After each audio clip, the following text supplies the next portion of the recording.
Ini merupakan lanjutan dari dialog kita di bulan Januari ketika John Hartman diperkenalkan sebagai pelatih dari Timnas Indonesia. Beda squadnya kali ini, ada Mas Ilham dari La Grande, ada Koci, dan juga ada Om Yuke yang semalam baru reaction di Liputan Sport. Terima kasih Bapak-Bapak sudah main lagi di Liputan Sport. Pertanyaan pertama langsung ke Mas Ilham. Sebagai fans, melihat perubahan di Timnas Indonesia, kemarin berhasil meraih juara 2 di FIFA Series, overall dulu. Dari tanggapan La Grande seperti apa? Kalau dari teman-teman ya menyambut FIFA Series ya gitu ya Bang Glenn ya. Sebelum kita mendapatkan lawan Saint Kitts sama Bulgaria sebenarnya momen-momen pelatih baru ya kita nantikan sih ya. Terus apalagi kan momen FIFA Series kemarin kan setelah Lebaran gitu ya. Dan itu buat jadi ajang silaturahmi sama teman-teman di La Grande Indonesia untuk kumpul-kumpul di stadion. Dan ya kita harapnya sih John Hartman kedepannya bisa lebih baik gitu ya dari pelatih-pelatih sebelumnya gitu Bang Den. Tapi melihat startnya apakah sudah cukup memuaskan dari segi fans? Karena kan fans ini kan apalagi gue tau lu ke Jepang, ke Arab selalu mendukung kan. Artinya kan memang harus dipuaskan lah gitu. Puas nggak dengan permainan dari seorang John Hartman? Kalau dibilang puas sih karena kalah ya, namanya supporter nggak ada yang puas ya dengan kekalahan ya. Ya kita datang ke stadion beli tiket mahal-mahal ya kita berharapnya menang gitu ya. Tapi ada satu sisi setelah pertandingan gitu ya, sisi respect kepada supporter itu yang kita butuhkan gitu ya sebagai supporter gitu ya. Menang kalah seri itu hal yang wajar ya dalam pertandingan. Tapi ketika tim kepelatihan atau timnas kita kalah ya harus respect juga ke supporternya gitu sih sebenarnya. Gue tuh sempat nonton kontennya Koci dan tone-nya tuh tampaknya positif Coach. Lu melihat start dari Hartman walaupun kalah di FIFA Series kemarin. Ya, lu nggak bisa berharap pelatih baru yang mungkin tidak begitu familiar dengan sepak bola Asia. 2 match pertama langsung bermain luar biasa. Gue selalu bilang, pemain kita itu rank 3, rank 4. Mau main di Eropa, pemain top kita. It says, main di mana? Papan tengah Serie A. 2, Audero, papan tengah Serie A. Sisanya, Verdong, cadangan di Lille. Si Dix, menang papan tengah Bundesliga, sisanya kan biasa aja, biasa banget. Bahkan di Belanda ada yang divisi 2, ya kan. Jadi bukan pemain hebat pemain kita ini. Cuman gue selalu bandingkan dengan Leicester. Leicester dengan pemain yang tidak begitu hebat, tidak ngetop pun bisa jadi juara. Nah ini kita harapkan semua. Kita harapkan semua bahwa ada progres pelatih baru ini membawa sesuatu hal yang baru lah. Nah di 2 match pertama gue selalu bilang, gue gak peduli skornya berapa. Tapi gue cukup puas, walaupun seperti yang konten yang gue bikin dengan catatan. Match kedua pun dengan catatan juga. But that's okay, ini baru 2 match. Ya. Catatan apa yang paling besar yang lu catat Coach dari 2 permainan? Yang gue lihat, yang belum ada solusinya dibanding Sintayong, Kluivert sama sekarang, yaitu efektivitas. Create peluang, masih rendah. Dan ini harus diperbaiki. Kalau enggak ya sama aja, kita akan stuck di situ-situ aja. Kita boleh pegang ball possession, kita boleh ya create banyak peluang, permainan bagus, direct football, lebih variatif. Tapi kalau lu nggak bisa create peluang lebih banyak, nggak bisa cetak gol, ujung-ujungnya kan lu nggak akan masuk tembus ke level atas Asia. Tujuan kita adalah tembus ke level atas Asia agar 4 tahun ke depan bisa lolos Piala Dunia. Itu kan targetnya. Artinya efektivitas yang tadi di garis bawahi. Tapi kalau kita lihat kan secara striker mungkin Ramadhan Sananta menjadi striker lokal yang salah satu terbaik di Indonesia. Dan kemarin dikritik gaya permainannya. Apakah kita harus berharap dengan naturalisasi striker yang memang mumpuni atau harus skema permainan Hartman yang diadaptasi dengan komposisi pemain yang ada? Iya, dengan striker lokal yang kita punya ya nggak banyak yang bisa dieksplor ya. Yang tersisa paling tinggal Hoki, Excel mungkin, terus kemarin Gilstra malah cedera, nggak banyak lah ya. Jadi paling nanti John Hartman menyesuaikan, mengadaptasi dengan materi pemain yang kita punya, kemudian membuat skema yang tepat. Karena nggak bisa lagi kita berharap ada striker-striker baru gitu ya yang kemudian bisa bikin kejutan gitu, dia muncul belakangan, kayaknya agak susah. Pasti profesionalisnya akan sama, itu aja gitu. Tinggal bagaimana dia bisa melihat lawan yang dihadapi, kemudian skema apa yang akan ditawarkan. Paling seperti itu kan, ini kan sebenarnya udah tergambar ya ketika kita lawan Sitken Nevis. Skema apa yang kita mainin, siapa yang main di depan, kemudian siapa gelandangnya, siapa backnya. Berbeda dengan ketika lawan Bulgaria kan, berarti dia kan mengadaptasi lawannya kan. Lawan Bulgaria kan, misalnya yang sederhana kan dari belakang kita jadi pakai 3, sebelum pakai 4. Kemudian di depannya ketika Sitken Nevis Ole main sebagai attacking midfield, nomor 10 lah, kira-kira seperti itu. Kemudian ketika lawan Bulgaria dicoba gitu ya, tapi nggak bisa, akhirnya dikembalikan ke fungsi asingnya sebagai nomor 9 kan. Nah langsung kita punya 2 peluang itu kan. Artinya kan memang John Herdman ini sudah menyiasati, mencari akal gimana caranya dengan squad yang ada, dia harus bisa firm dengan skemanya, iramanya tetap bisa harus jalan. Kalau masalah efektif nggak efektif ya lagi-lagi kita lihat lawannya juga, kita harus tahu diri juga. Bulgaria ini ranking 80-an loh. Walaupun kita sama-sama menapak laga ini sebagai match pertama setelah kegagalan di masing-masing zona ya. Kalau Bulgaria kan kalah di zona Eropa Piala Dunia kemarin, kita di zona Asia. Tapi ya kita harus sadar juga. Gue kebetulan coach siaran di pertandingan sebelumnya ketika Bulgaria lawan Solomon. Gue udah wanti-wanti itu, ini 2 flanknya ini bahaya karena 2 flanknya itu wrong foot. Yang flank kanan kakinya kiri, yang flank kiri kakinya kanan. Itu pasti Dik sama entah Bagot, entah Nathan, itu pasti akan kesulitan. Akhirnya mereka kan terbukti, mereka akhirnya harus ngerem kan, nggak bisa main all out lagi kan, harus jaga dalam. Ketika ketekan kita jadi 5 gitu kan, ketika kita posisi nyerang mereka juga defense shape-nya bagus banget, susah gitu. Jadi ini pelajaran-pelajaran yang gue kira penting banget ya untuk John Herdman, karena kita harus sadari juga tadi katakan coach ini kan baru awalan ya. Masih banyak game-game ke depan. Kalau gue lihat tuh fase-fasenya nanti setelah ini ada FIFA Matchday di bulan Juni, kemudian ada Piala AFF di bulan Juli, kemudian juga ada FIFA Asian Cup juga, terus ada match lagi di bulan November. Jadi ini rangkaian sangat panjang untuk target akhirnya di Piala Asia. Itu sih. Betul. Tapi secara overall gue sih happy dengan 2 laga kemarin. Tadi poinnya adalah... Tapi bentar, gue sedikit tambahan apa yang lu katakan. Ini timnas, Glenn. Lu nggak bisa beli pemain kayak klub. Jadi mau nggak mau dia harus adaptasi. Iya, dengan yang ada. Pertanyaan kan tadi apakah harus cari naturalisasi atau adaptasi. Cari naturalisasi pun nggak bisa. Kita udah dapatkan Raven, dapat Zijlstra, kan kualitasnya masih youth lah. Segitu ya, kan? aja. Apalagi sekarang mereka main di sini, nggak bisa lu berharap banyak. Jadi apa yang Wike bilang benar, lu harus adaptasi dengan apa yang ada. Sekarang kan mencoba Sananta, 2 kali dia coba, akhirnya ke Ole. Ini yang kita harapkan atau gua harapkan dari seorang pelatih baru, berani bereksperimen. Berani bereksperimen. Dan ini dia lakukan juga, 3 back, 4 back dan lain-lain. Yeah. Cuman menurut gue, kenapa kita kemarin kewalahan untuk cetak, ini dengan gaya, gue jelaskan dengan cara anak SD ya. 11 pemain, 1 kiper 10 pemain. 3 di belakang, nggak ke depan semua. Oke? 2 DM, praktis di tengah dan belakang. Praktis cuma ada 5 yang nyerang kan. 5 nyerang, mereka cuma 1 striker, sisanya mundur, 5 bagi 4. Yang terjadi adalah 5 pemain kita atau 4 pemain kita lawan 9 pemain mereka. Nggak kemana-mana, ujungnya crossing. Ya kan? Crossing, hampir 90% kalah juga. Nah hal kayak gini harus diperbaiki. Lu tidak bisa masuk ke level top Asia dengan meninggalkan 3 back di belakang. Titik, period. Udah terbukti berapa tim. Jadi apa yang harus dilakukan, Coach? Harus berani ambil risiko. Bermain, kalau striker lu 1, lu tinggalin 2. Bukan 3. Kalau lu tinggalin 3, contoh, kita ambil tim yang main 3 back deh, Inter. Ini Juve ini. Ini Inter. Ini Inter. Ini Inter, bener. Siapa yang ke depan kalau striker 1? Bastoni. Bastoni. Jadi cuma 2 kan? Bastoni. 3 di belakang tapi realnya cuma 2. Bastoni. Ini yang kita lakukan. Gue masih inget matchnya kembali ke Asia. Kluivert, Jepang lawan kita. Diobok-obok. Habis. Jepang main berapa?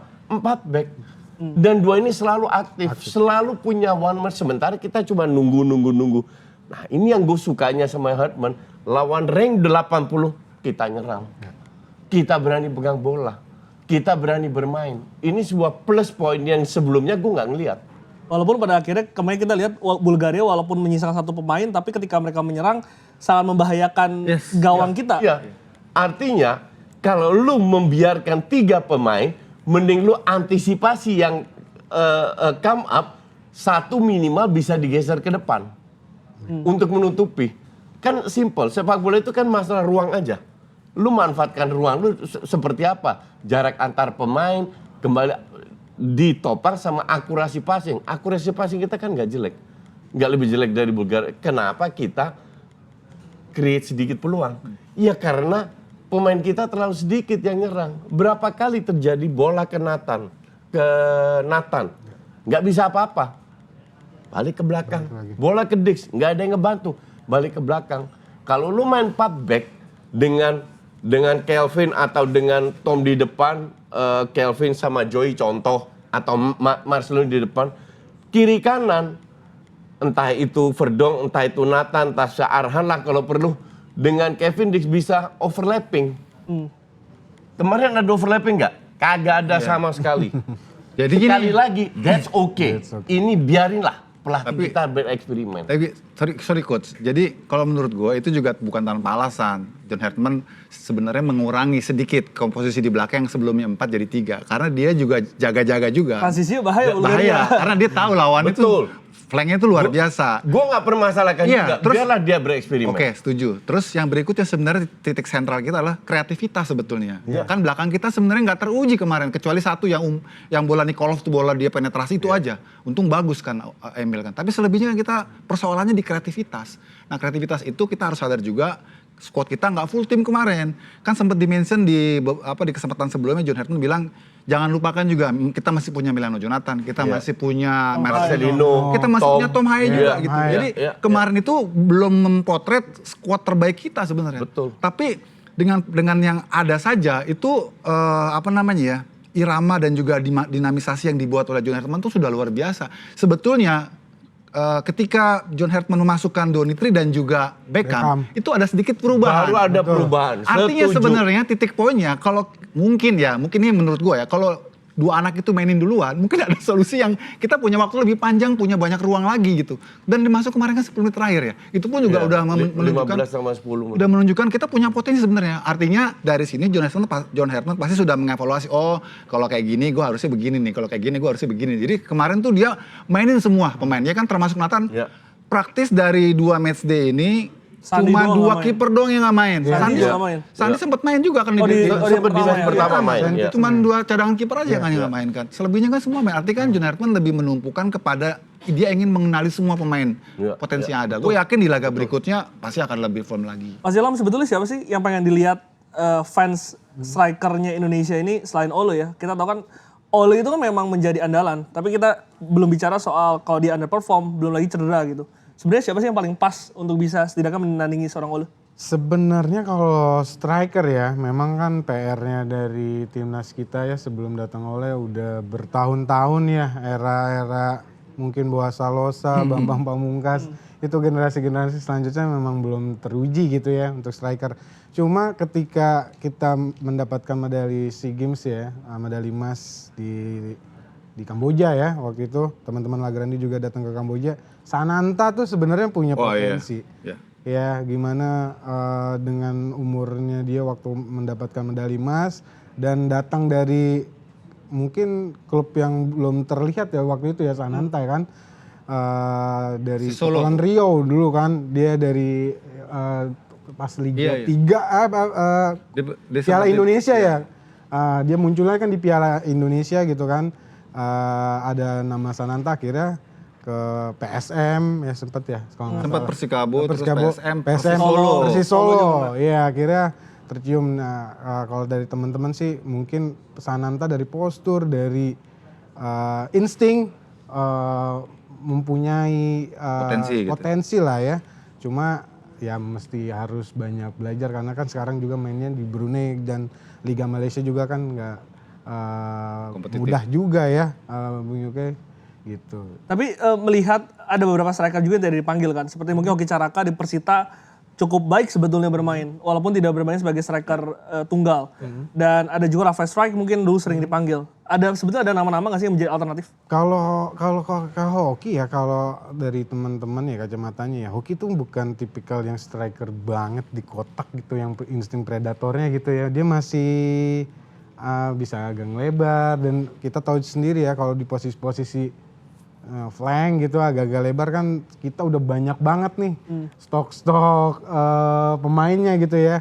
Memang kalau hoki, kalau untuk misalnya untuk AFF besok ya, karena kan AFF itu tidak masuk ke dalam agenda FIFA ya, bisa dicoba lagi lah ya, karena kan beberapa pelatih dari eranya Sintayong kayak Trick Clifford sempat ya, Hoki Caraka kan sempat dipanggil juga kan di training camp gitu kan, gitu sih. Coach, eranya Sintayong, eranya Patrick Kluivert dan juga eranya Herman, udah bisa dilihat belum perbedaan yang signifikan dari tiga era ini? Belum lah. Terlalu cepat? Terlalu cepat, dan gue setuju. Gue mau lihat nanti kalau 3 pemain itu fit main seperti apa. Karena gue tetap berpendapat kalau kita ini menurut gue ya level Asia tapi masih level papan tengah Asia. Belum nempel ke topnya Asia, belum nempel. Topnya agak susah, kayak topnya itu kan Korsel, Jepang, Australia, Iran, itu Uzbek agak nempel aja udah luar biasa. Nempel aja kita bisa lolos ke Piala Dunia. Nah, nempel aja belum kita. Nah, ini tugas John Herdman dengan pemain yang kita miliki sekarang, kekurangan strikernya itu aja, kurang kreativitas. Kan nggak bisa kayak begini. Oh ya, kita nggak ada ini gue bicara ke depannya ya. Jangan sampai dia bilang, oh ya Marcelino nggak ada kan dia cedera, Tom nggak ada, nggak ada, terus kita nggak create peluang. Kan nggak kayak gitu. Di situ akan gue kritik, ngerti nggak? Jadi lu nggak ada Tom, nggak ada siapapun yang main, lu harus bisa bermain kreatif. Coach, tapi kemarin di babak pertama ya, gue kemarin sama Om Sabto di GBK kan, dan gue melihat memang di babak pertama itu walaupun kita megang bola, nggak ada peluang yang tercipta, Coach. Tahu kenapa? Kenapa, Coach? Nggak ada pemain yang main off the ball. Pergerakan tanpa bola. Pergerakan tanpa bola itu nggak ada. Semua nunggu bola, minta bola. Dan nggak ada kayak nggak kompak gitu.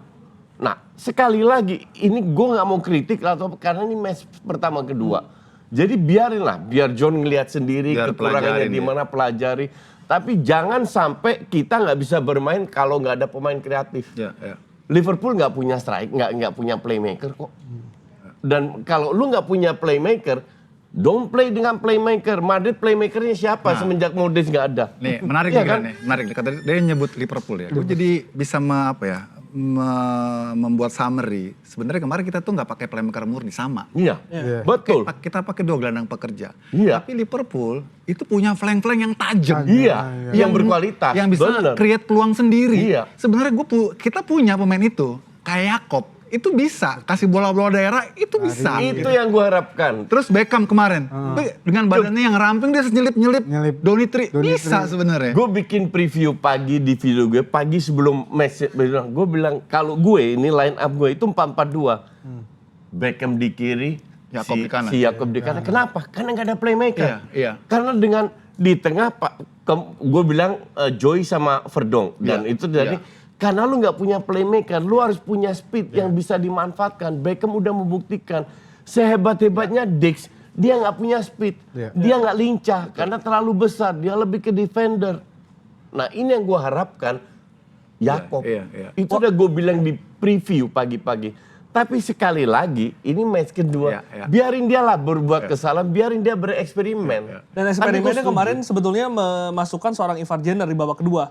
Dan agak berubah tuh, peluangnya sudah mulai terlihat. Apa yang ditampilkan Ivar Jenner kemarin, apa nilai tambah yang diberikan? Karena kemarin kita lihat juga Verdong akhirnya tidak menjadi gelandang bertahan, tapi agak sedikit maju ke depan. Tapi itu nggak menjawab keperluan kita, Glenn. Nggak menjawab keperluan kita. Cuma ya John Herdman ini coba membuat penyegaran aja, karena kan gelandang yang udah di situ tuh udah kelihatan lelah juga. Soalnya gelandang-gelandangnya Bulgaria tuh disiplin banget. Dan mereka strong banget. Kita lepas sedikit, sepersekian detik lepas, pasti ketrap. Jadi ya kita harus cari pemain yang lebih segar, yang tetap bisa menghidupkan vitalitas di tengah kan. Tapi belum menjawab kebutuhan untuk kreativitas. Itu tadi. Jadi kreativitas nggak boleh tergantung oleh satu orang. Tapi lebih ke sebuah skema. Ini yang gue kurang lihat. nggak bisa disalahin dia juga. Dia baru berapa hari gabung sama pemain-pemain. 2-3 hari masa lu berharap seperti itu? Nggak mungkin. Ya kan? Sama kayak waktu Kluivert datang dibantai Australia. Baru 2 hari datang. Habis itu 2 kali menang sehingga kita lolos. Nah ini sebenarnya mirip-mirip sama Kluivert juga. Dia datang kan udah deket-deket hari. Dia bilang kita baru latihan tuh hari Rebo. Iya. Kemis, Jumat udah main gitu. Iya. Tapi pendekatan dia secara instan itu udah memberikan sinyal yang bagus gitu dibanding ketika Kluivert datang ya. Iya. Pertama gamenya dengan pendekatan yang tepat dia bisa mainin bola jalan gitu, efektif, lebih ke vertikal. Dia tahu sebenarnya detail-detail pemain kita seperti apa, terus apa yang harus dia lakukan dalam skema itu dia bisa jalanin. Itu kan sebenarnya impresi yang kita appreciate ya coach. Iya. I agree. Dengan tadi disebutin di awal sama lu bahwa dia ini kan pelatih yang mungkin nggak familiar di kawasan ya. Di Asia. Tapi dia pelajarin kawasan, dia dia pelajarin kita, dia tahu gitu. Dan yang paling itu apa ya, vibe-nya positif tuh. Dia bisa datengin, maksudnya dia bisa yakinkan Elkan untuk balik. Iya. Karena Pak Marji bilang, ini semata karena pendekatannya dari Hetman. Sepenting apa Elkan untuk timnas kita? Oh buat kedalaman penting. Penting lah. Buat kedalaman Gue penting. setuju penting. Dan untuk menghadapi varian-varian taktik yang berbeda dari lawan, Elkan tetap sosok yang penting. Kemudian dia juga kidal juga. Kita kemarin tuh setir kiri, gue bilang sih. Banyak pemain kidalnya gitu loh. Jadi dia paling tinggi kan? Dia paling tinggi dan itu bagus. Emang kalau untuk buat nyerang agak kurang. Beda sama Rizky Ridho yang bisa build up. Kalau dia kan jaga dalam ya. Makanya sempat agak ambigu juga posisi dia sama JIJS. Mirip-mirip gitu. Kemarin kan banyak Ridho yang lebih banyak masuk lewat samping kan. Tapi Elkan kan nggak punya itu. Tapi Elkan begitu pas ada perubahan pemain yang dimasukkan oleh John Hetman di babak kedua. Masuk ke BK, masuknya Donitri. Itu Elkan jadi lebih produktif. Iya. Satu Satu passing dari ya, kunci. direct pass ke Ole ya. Itu kan dimensi yang ternyata bisa diciptakan gitu. Dapat temuan lagi kan gitu. Gue sih berharap Dix itu jadi center back. Ya, Dix kayaknya bisa dari dia. center back. Center back kanan dia maksudnya, sisi kanan dia. Enggak, main 4 back bukan 3. Ya kalau 3-4 pun dia sisi kanan kakinya Iya. maksudnya kan. Kalau enggak center back sama Inces, Iya bisa. Verdong sama si Jakob Jakob. atau Wolves.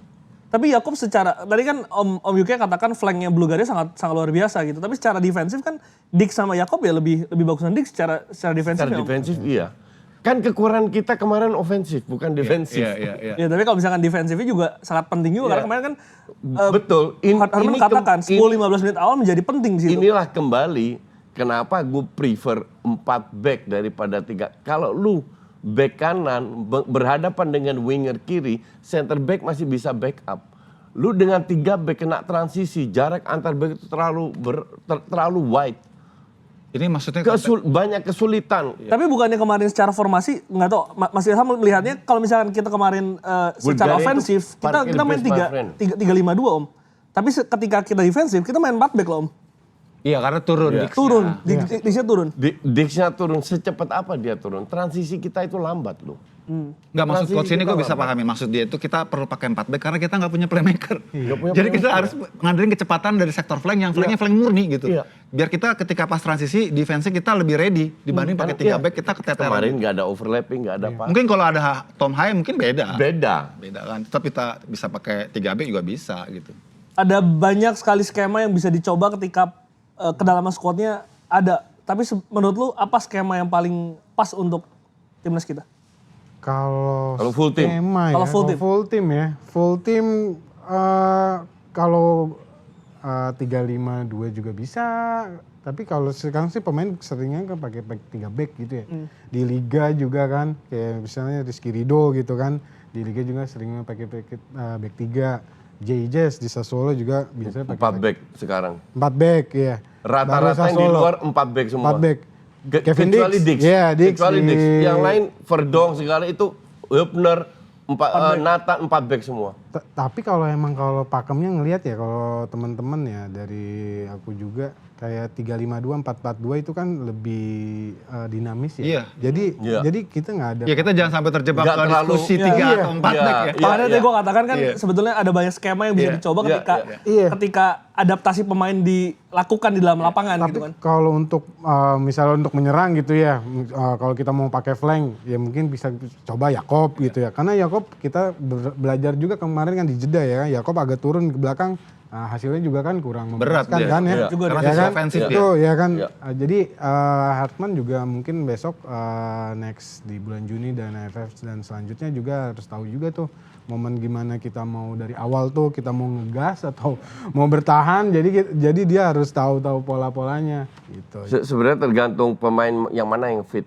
Iya. Itu iya. yang penting pasti sih. karena sekali lagi kualitas kita ya tier 3, tier 4. Dan tergantung lawan dihadapi bermain seperti Tergantung apa. lawan dia. Jadi kita yang adaptasi. Bukan kita yang ngatur mau ini apa enggak. Kita yang harus adaptasi. Iya, Dan tapi ini efek ini juga sih kali mungkin dari round 2 Piala Dunia kemarin ya dengan datangnya naturalisasi, dengan badai pemain cedera kita nggak punya pakem starting 11 yang benar-benar nggak kita harus duga-duga gitu sebelum match gitu ya. Siapa gelandangnya, siapa backnya gitu kan. Karena ketika di lawan Vietnam gitu ya, home gitu, datanglah Jay gitu kan.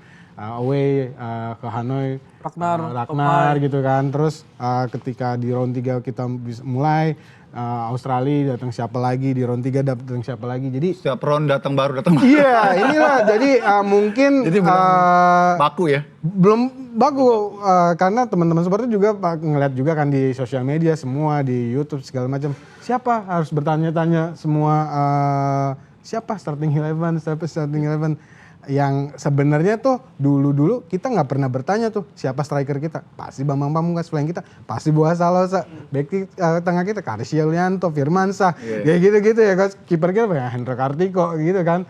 Jadi ini mungkin efek bola salju lah ya dari pulangnya pemain-pemain naturalisasi, terus banyak pemain lokal juga kita yang berkembang. Jadi itu hal yang wajar. Berarti sekarang belum Dean James loh. Belum Dean James, iya. Dean James itu pemain inti loh di Go Ahead. Dan itu kiri lagi. Iya. ini lagi. Tapi secara struktur tim sebetulnya juga nggak banyak berubah, Mas Ilham. Maksudnya di belakang tetap ada Jitses, di tengah juga kalau Tom Hai fit pasti akan bermain, depan juga Ole Romani. Tapi yang menjadi pertanyaan kan siapa pasangannya? Kemarin kan Elkan Bagot akhirnya pertama kali pasangkan dengan Jitses. Iya. Gimana lu melihatnya? Iya, maksudnya kalau itu dia sih teman-teman di La Grande itu berbicaranya ya sebenarnya siapapun pemainnya ya 11 pemain tuh ya harus siap ya berjuang buat negara ya. Cuma kadang-kadang ada pemain fit nih gitu kan. Misalnya tahulah teman-teman di round 3 seperti apa gitu kan. Ada pemain fit tapi nggak dipasang starting 11 dan itu kita bertanya-tanya lagi ada apa gitu kan. Dan itu yang kita supporter nggak tahu itu beneran fit itu atas dasar apa, nggak fit itu kata siapa, ya kan kita nggak tahu karena muncul juga kan berbagai versi kan, ini katanya nggak fit, ini katanya cedera, akhirnya dia nggak mau, akhirnya pulang kayak gitu loh, ya kan, jadi pemain fit atau nggak fit ya. Tapi gue salut sih dengan John Hartman ya, dia coba berbagai varian termasuk pattern yang sempat diawali oleh coach Sin ya dengan pakai 3 back. Di kemarin kan di game kedua dia mainin 3 back yang punyanya Sin kan sebenarnya kan. Justin Hapner, J.I.J. sama Rizky Ridho kan. Iya, betul. Sebelumnya dia coba dengan formasi pakai 4 back kan coach waktu lawan Kit Nevis pakai 4 back. Gue pikir masa Ridho main di kanan sih? Dan ternyata itu virtual. Begitu pas kita build up Ridho masuk ke dalam. Justru mundur. Donitri malah yang gantung iya, gitu loh. Jadi sebenarnya kita nggak boleh terjebak ke formasi itu. Tapi bagaimana cara dia flare bolanya jalan apa enggak gitu kan. Tapi semua klub di Eropa yang main hampir semua main 4 back itu kan build up juga 3. Iya. Iya. Karena flanknya naik. Nggak pakem kan? Either satu Gelandangnya naik turun gitu atau kan. satu ke tengah. Iya. Jadi juga 3, walaupun di atas kertas kayak match pertama Donitri sebagai back kiri. Bahkan kemarin itu gue pikir 4 back juga, Ragnar yang di bawah. Iya. Ternyata tetap seperti itu kan. Tapi kalau gue lihat ini kan udah 2 eksperimen. Kasih dia 2 kali eksperimen Kita lagi. lihat, Harusnya dia tahu sebenarnya. Karena untuk gue kayak line up terbaik Kevin Dix sebagai center back dengan main 4 back menurut gue. Dari sisi pengalaman mungkin ya, terus Jam terbang. dan kematangan. Jam terbang. Karena dia nggak punya kecepatan kalau main fullback kan diajak lari dia berat juga. Gitu. Dia nyerang juga susah. Iya. Diajak sebagai fullback juga sering Dan kalah. kita harus jujur juga sepanjang Kevin Dix memperkuat timnas itu memang kita belum melihat potensi terbaik dia loh. Yang benar-benar pure dia terbaik gitu belum. Pernah dia main sebagai center back. Pernah sekali di bagus kualifikasi mainnya. itu pernah. Iya. Om, tapi gue pengen tahu apa yang lu melihat perbedaan paling signifikan ketika eksperimen dilakukan melawan Saint Kitts and Nevis dan juga Bulgaria kemarin. Pertama dari pattern di belakang, terus sama di depan. Itu yang kelihatan lebih beda. Karena kalau yang lawan Saint Kitts and Nevis kita jelas ngawalinya dengan 4, pure 4. Walaupun dalam prakteknya tetap jadi 3 juga. Gitu kan.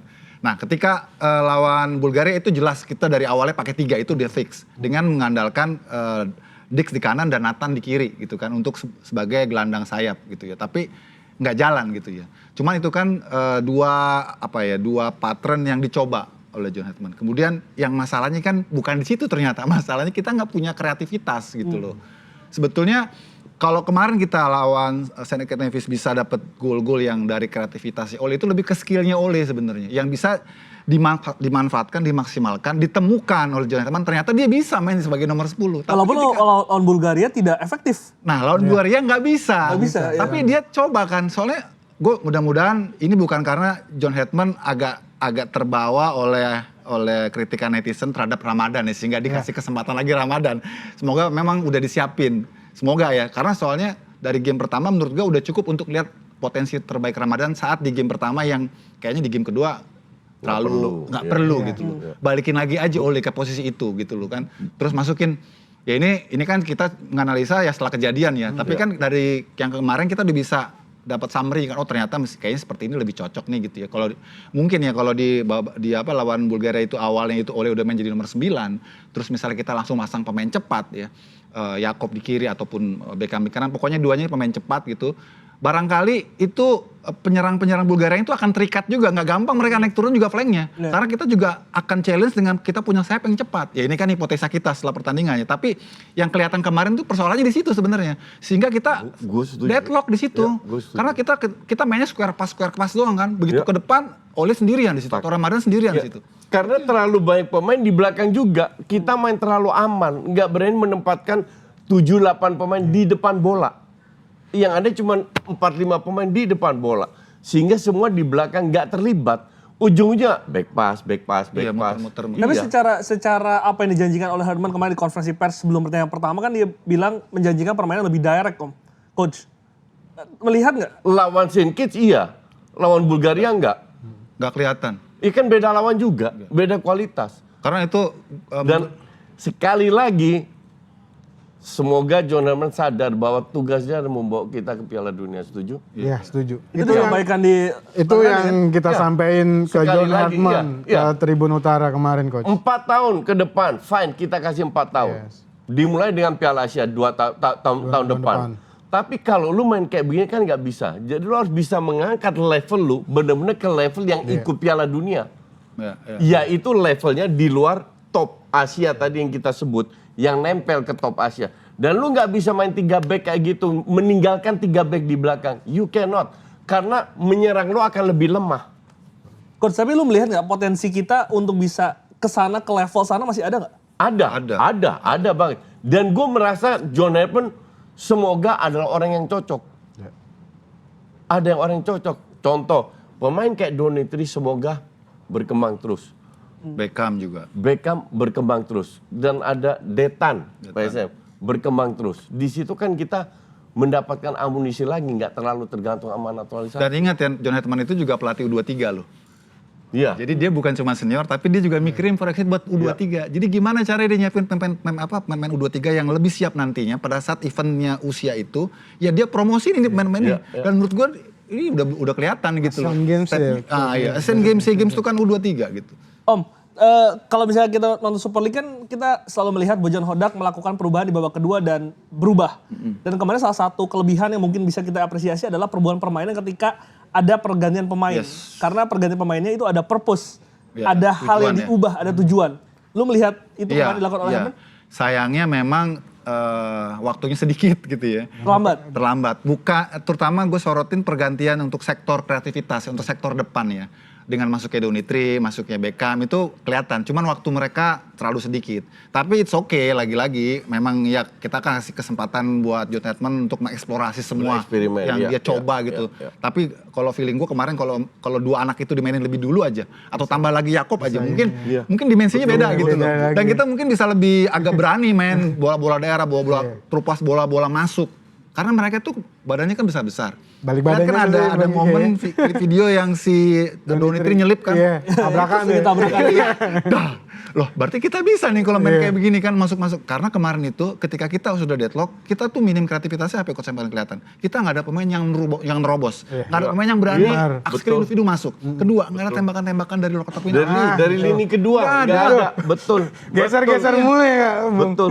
Nathan, Justin, siapa lagi tuh yang udah ngokang dia. Iya, geser lah. Geser lagi. Dari talent pool kita ada nggak sih pemain yang bisa memberikan kreativitas yang belum dipanggil saat ini? Dari talent pool ya?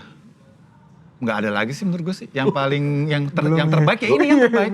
Gue nggak nonton Karena Super League jadi gue nggak tahu. Sorry, karena kreativitas itu identik dengan pemain asing soalnya. Iya. Dan itu kita kan tuh posisi-posisi yang diambil pemain krusial asing. ya. Itu football IQ. Itu susah. Beckham cukup kreatif, Mas Ilham? Cukup banget lah, Beckham lah, one of kind lah ya kalau buat Beckham. Jadi kalau teman-teman ngeliatnya Beckham ya unik lah ya di Liga 1 juga kan. Apalagi di timnas, tinggal John Hartman aja ngasih kesempatan gitu ya. Di samping juga ada Marcelino juga kan yang kemarin juga memperkuat di round 3. Itu sih.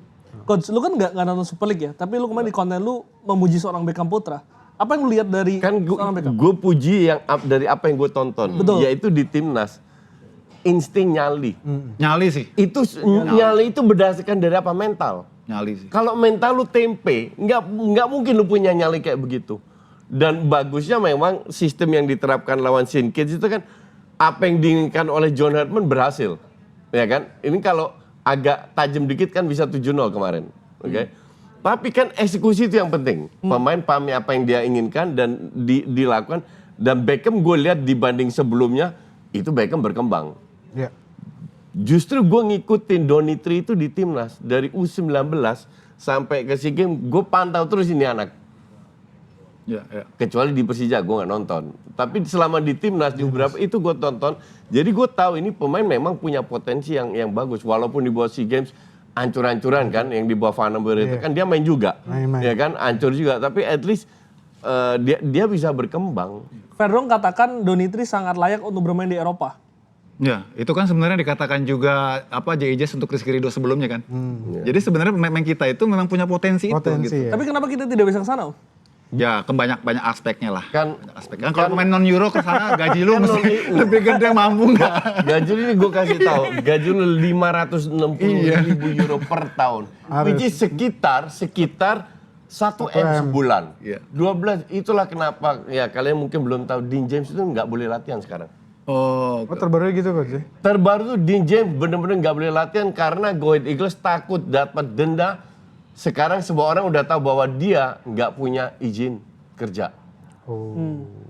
Dan ini juga masalah dengan Nathan sama Justin nanti. izin kerja waktu mereka waktu masih paspor Belanda. Paspor Ya? Belanda. Oh, belum di-update gitu. Dan sekarang klub Willem Twee sama Fortuna, Fortuna. termasuk Go Ahead, itu klub kecil, nggak mungkin bayar segitu. Itulah kenapa si Donitri sama Rizky Ridho Donitri sama akan itu susah juga. akan susah masuk karena harus dibayar gede. Artinya izin kerja itu tidak berlaku lagi karena perpindahan keluarga negaraan. Iya. Peluang potensi apa yang bisa terjadi coach ke Dia depan? tidak punya izin karena pada saat dia bermain di Go Ahead tidak perlu izin. Karena paspornya Belanda kan. Ya. Iya, Iya karena kan? paspornya Belanda. Nah, sekarang sebenarnya secara legal mereka itu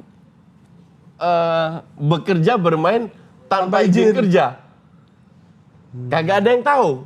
Kenapa nggak diurus coach? Kenapa yang nggak ada yang tahu? Nih gue kasih tahu lo sekarang. Kenapa nggak ada yang tahu? Karena mereka tidak tahu bahwa pada saat mereka ambil paspor Indonesia, paspor Belandanya secara otomatis angus. Iya. Otomatis loh. Otomatis. Jadi lu nggak perlu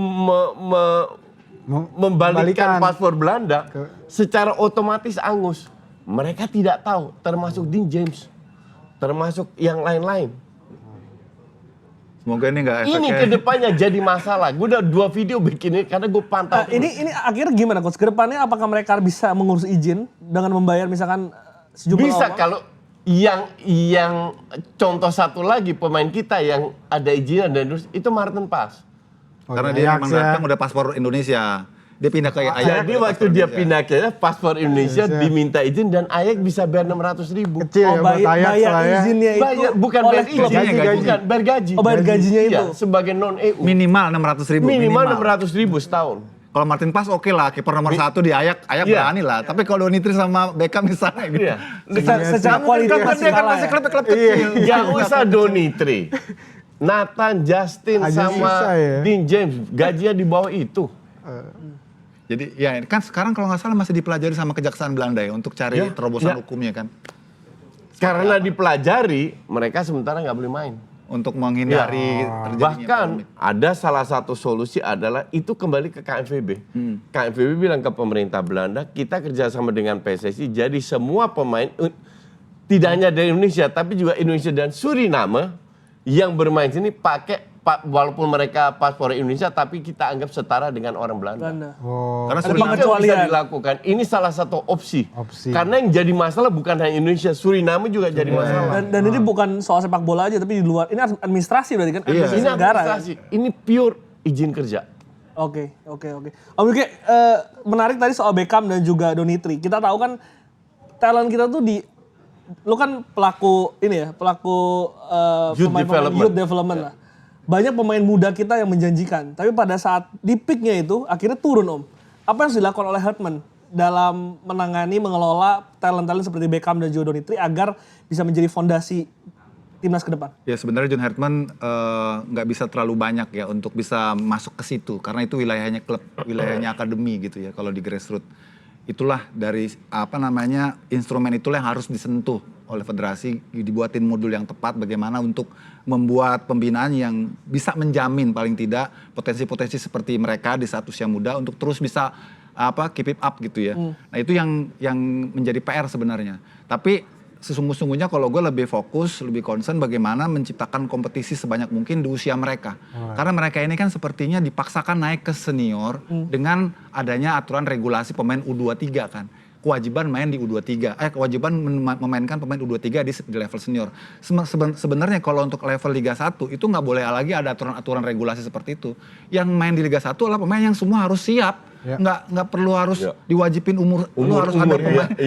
Lu harus ada pemain yang main 40 menit ya yang U23 nggak perlu.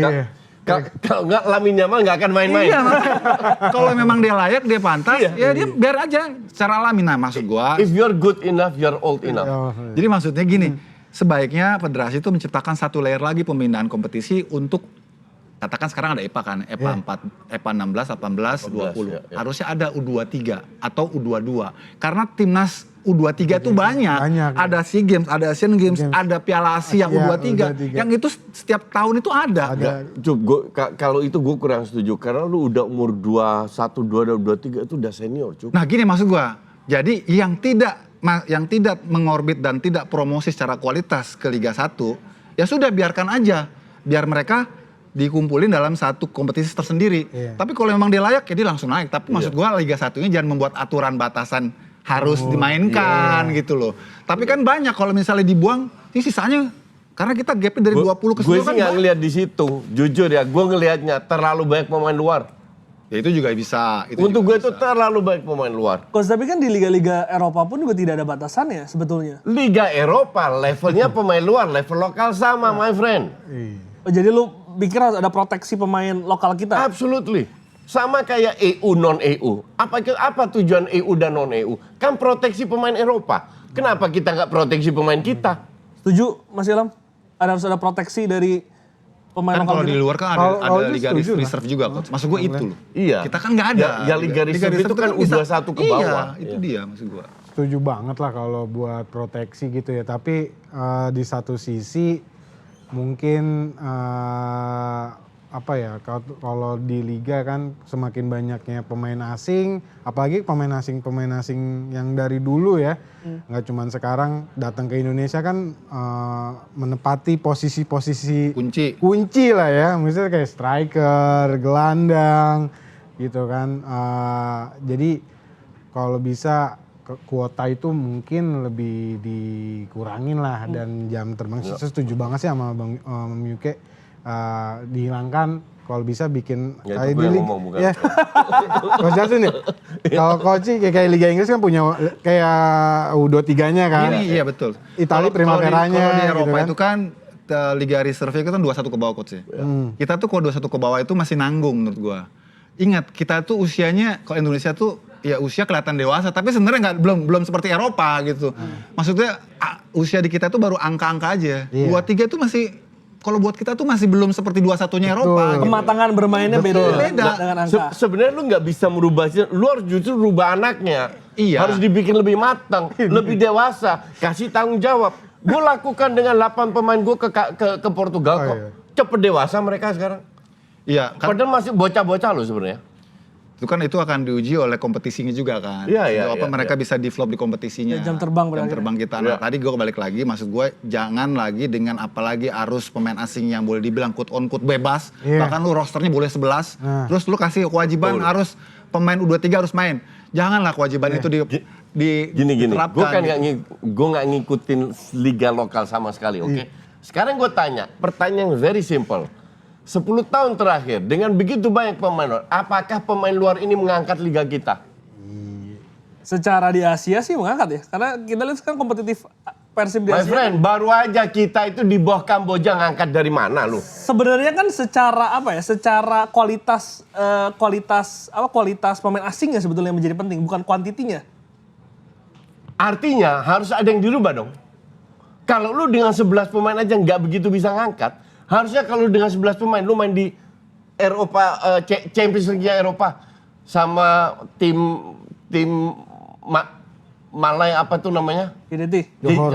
Ya jadi sama si Thailand satu yang jago. Buriram, Sama ya. Buriram kan nggak kita main di situ. Enggak. Nah, gini, Jadi seberapa ngangkat 11 pemain ini?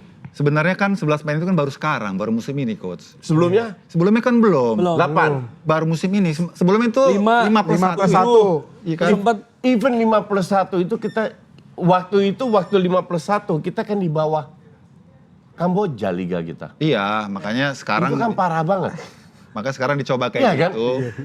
Dengan harapan kita ada peningkatan. Yes. Dan itu sebenarnya step-stepnya kelihatan. Makanya kita akan lihat nih, kalau masih seperti ini ternyata dalam beberapa musim ke depan nggak juga berubah, berarti nggak cocok, nggak bisa. Bukan jadi justifikasi lu harus Lu udah main banyak pemain. hilang Iya, 5 tahun udah lagi banyak. karena dengan 11 pemain berapa pemain berbakat itu tidak berkembang karena nggak dapat kesempatan untuk bermain. Oke. Ini kita terlalu kemana-mana, jadi gue mau menutup dengan pertanyaan, apakah terlalu cepat melihat John Herman ini pelatih yang tepat untuk timnas Indonesia? Mas Ilham? Kalau dari teman-teman supporter sih terlalu cepat lah ya. Nah, karena kan masih ada ujian-ujian John Herman ya. Sebelum ke 2030 mungkin yang terdekat di AFF. Mungkin di Juni nanti ada jendela FIFA match lagi ya. Kalau dari teman-teman supporter sih berharap cobalah away. Main away. Iya main away lah. Jadi FIFA match day-nya away. Iya.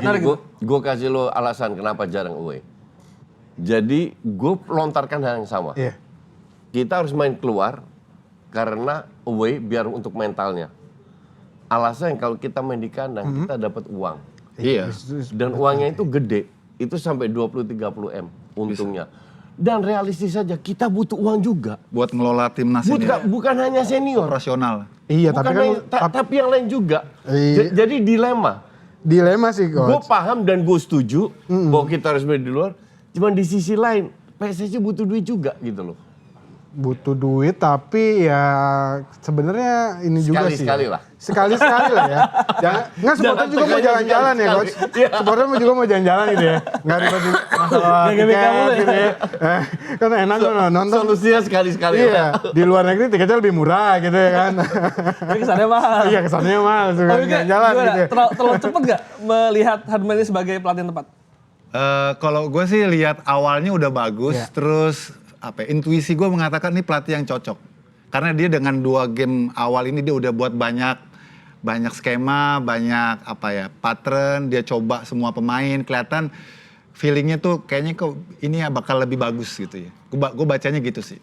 Karena targetnya kan nanti Piala Asia, jangan sekarang. Baru 2 match enggak lah. Cuman kita dan gue rasa Ilham sama UK setuju. Iya. Kita harus kasih dia kepercayaan dulu. Kesempatan, benefit of the doubt. Kita kasih kredit, silahkan bereksperimen atau apa bebas lah. Dalam berapa match ke depan lah, habis itu lo harus serius. Kasarnya begitu kan. Oke, Mas Ilham, Koci dan juga Milka terima kasih banyak. Thank you. Itu pendapat dari para pandit dan juga supporter soal John Herdman. Gimana kalau menurut kalian? Coba kita diskusi di kolom komentar. Terima kasih sudah menonton. Sampai jumpa di Liputan Sport selanjutnya.